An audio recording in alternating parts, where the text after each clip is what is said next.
Hey, DeRacers. So we're going to talk to you about a little bit more about ROI Decay and some of the things that we're proposing. We're working with Dirk Army, some of the other builders, and we just wanted to paint an image of what you might benefit from knowing that's coming around the corner. Mm-hmm. So, Yeah, there's no better way to put it. I mean, ROI decay, for those that don't know, ROI stands for return on investment. So when we're talking about the horses in this space and any other NFT really in the space that you own, but in particular horses, we're going to be talking about the fact that over time, they are going to lose value.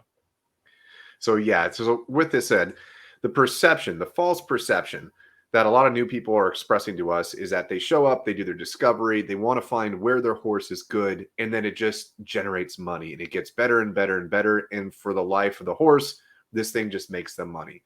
And the reality is this is not true. So as we have horses that breed, we know we have a plus or minus 5% of the parents. And so as the parents breed better horses, that means we have stronger competition. And it means that over time, your horse's performance will not be as good. So, like if we were to take a champion version of a horse, this is just a concept of this, is that the champion's going to immediately become profitable. They're going to skyrocket up there. But even a champion over time, that's going to start to pull back. Great horses, those are still hard to find in the game. Those ones usually can find a couple different tracks where it's profitable. They will flatline, they'll hold it for a long time.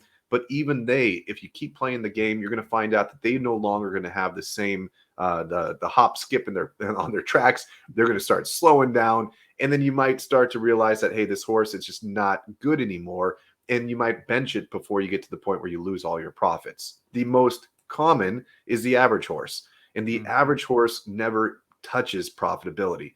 You go into your discovery, you find out, you think you got a couple good tracks, it starts to show that false lift, but then you immediately snow dive into the donkey category where you just can't find any tracks where you're making money, and you're just going to go deeper and deeper into dirt debt.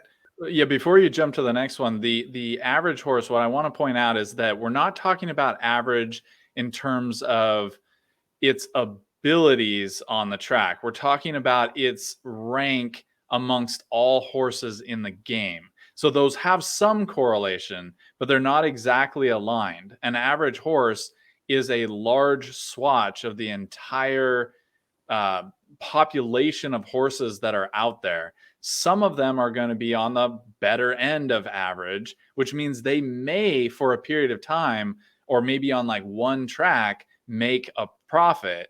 But they are so close to making a profit that you get enticed to continue to run them.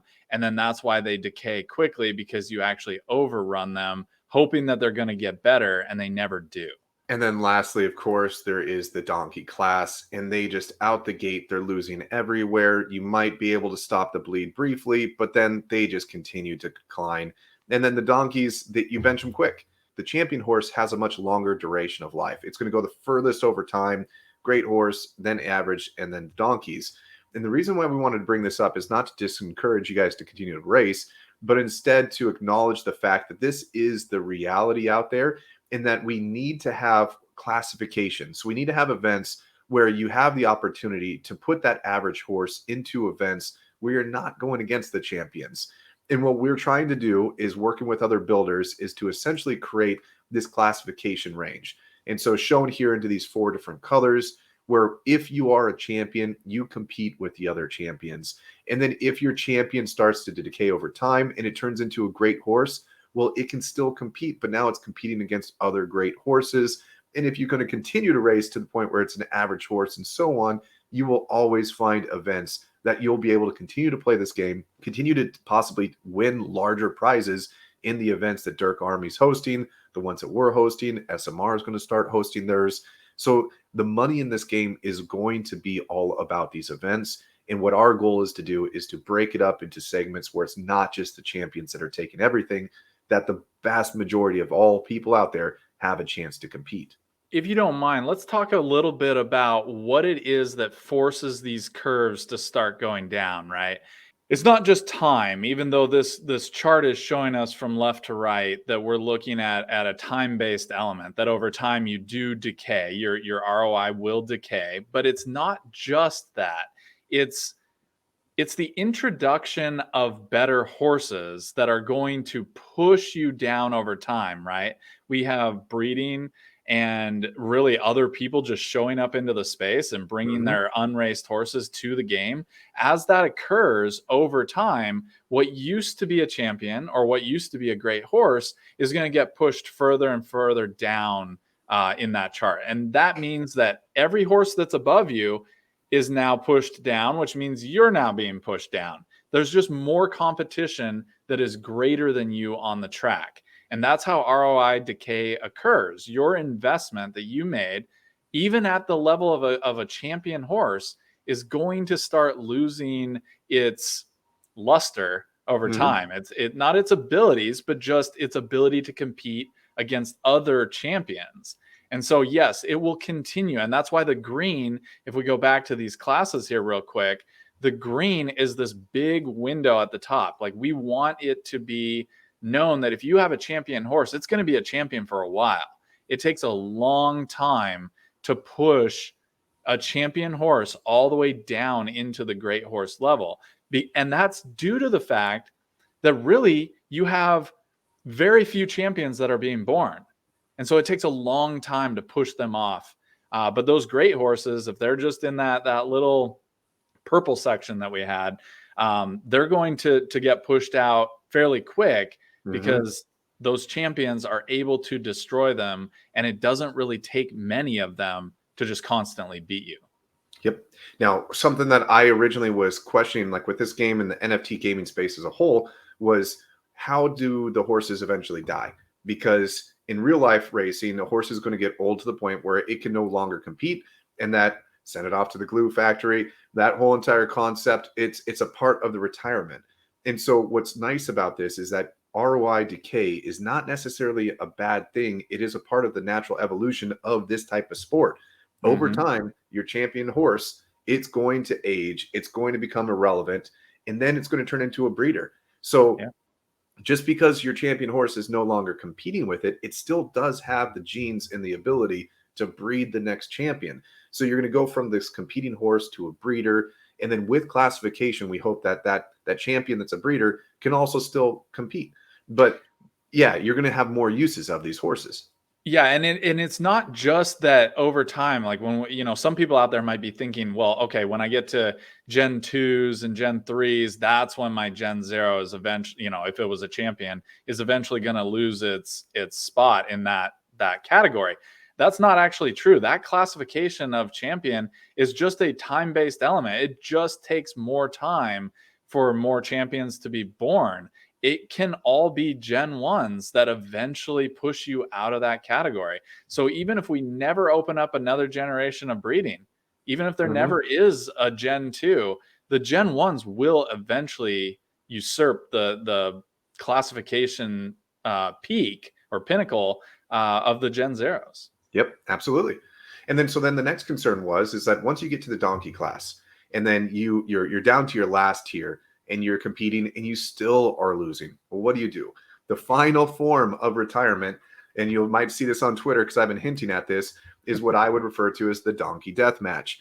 And what I would like to propose is once we get established and we have the worst of the worst horses, the ones that are the absolute trash, rather than just benching them and having a useless asset in your wallet, what we want to do is to motivate people to submit their worst of their worst donkeys, compete into one final battle where the worst horse is the winner. So 12th place is the coveted position.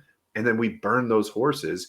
And the winners of that event should get some dirt or liquid love, basically recycle their asset so they can Mm-hmm. create a new horse, go back to that discovery stage and move on. So Yeah. just like the circle of life, the goal would be is you run your horse through its full entire potential, it's retired, send it to the donkey death match, see what happens, hope that you win, go back to the start and then continue the process again and pray that you get yourself a champion so that you have a much longer longevity of that stable run.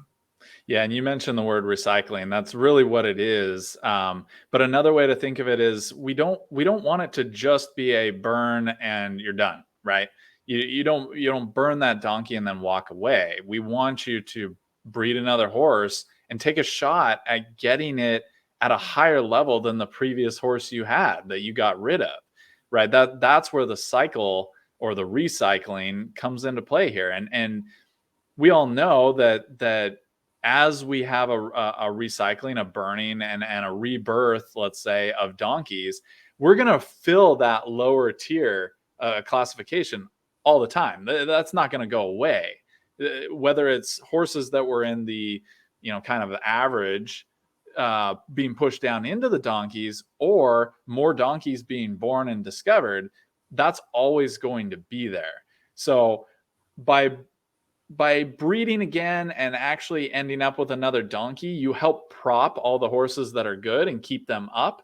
And then the only way that we actually have your horse go down is if another champion is born and pushes everybody down. So we have a natural compression of these two as horses are being bred. All right. So then what does all this mean? Because this is a lot of talk that we're saying this. What we're trying to do, this is just some behind the scenes. But the main focus of this video was to make sure that if you feel like you're in one of those classifications where you're in the average or the donkey class and you just feel like you're stuck, you can't do anything in the game, we as builders in the community, we are aware of this and we're trying to create some resolutions for you. So we're talking with other people. We're talking with DeRace. The goal is, and you've been working on this, is to build a very simple tool. Whereas you plug in your IDs, it's going to show you your classification. So this is something that we're vetting, we're testing out. But the goal would be is that you'll be able to load up your stable, you'll be able to see where you run, and then what we'll try to do is to create maybe weekly or a couple of times a month events where we'll be able to announce that there's going to be a B class event, a C class event, a D class event. So that way, as you look at your stable, horses that you have previously benched, we're hoping that you will see that there is an opportunity. You could submit registration for it, and we'll be able to invite you in there for it. Yep. And I couldn't have said that better. We're working on that tool. That tool may come out as part of a larger kind of stable assessment tool that we've been working on together to create for you guys. A lot of you are familiar with our analytical public tools that we have, but we want to be able to bring more of a stable assessment, meaning you can look at all of your horses and assess them, see their rankings, see their stats, in an easy to use Google Sheet as well. So this is something we're working on. And like Vamp mentioned here, we are trying to zero in on a classification that makes sense across all users, not just our personal events. We want to make sure that a classification system takes into account what the Dirk Army is doing and what others are going to be doing in the future as well.